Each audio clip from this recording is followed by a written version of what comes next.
मूर्तिकार पिता और पुत्र की कहानी। एक बहुत ही प्रसिद्ध मूर्तिकार था। बहुत ही सुंदर मूर्ति बनाता था। वो चाहता था कि उसका बेटा भी उससे बहुत बढ़िया मूर्तिकार बने, और यही हुआ जैसा कि उसने सोचा। वो भी मूर्तिकार बन चुका था। वक्त के साथ साथ वह अपने पिताजी से पूछता था कि उसने मूर्ति कैसी बनाई, और उसके पिता हर बार इसकी मूर्तियों में कोई ना कोई खामी निकाल देते थे।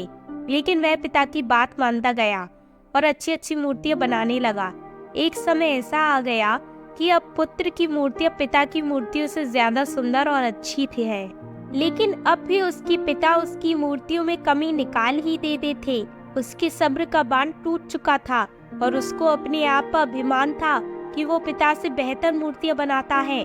वो झल्ला गया उन पर। अब उसके पिता ने मूर्ति पर टिप्पणी करना बंद कर दिया। जैसे जैसे वक्त गुजरता गया उसकी मूर्तियां पहले जैसी नहीं बन रही थी, और देखते ही देखते वह बहुत ही बेकार मूर्तियां बनाने लगा। अब वह परेशान होकर पिताजी के पास गया।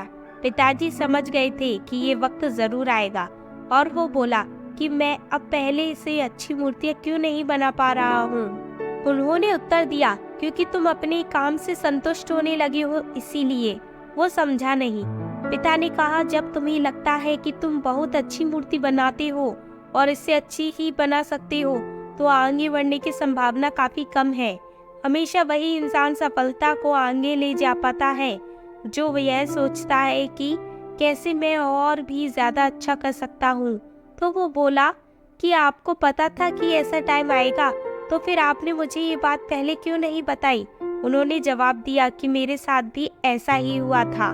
मैं भी समझा नहीं जब तुम्हारे दादाजी ने मुझे समझाने का प्रयास किया। कुछ बातें प्रयोग से ही समझ आती हैं, यही जीवन की सच्चाई है। और फिर वो अपने पिता द्वारा दी हुई सीख अपनाते हुए अच्छी से अच्छी मूर्तियां बनाने लगा।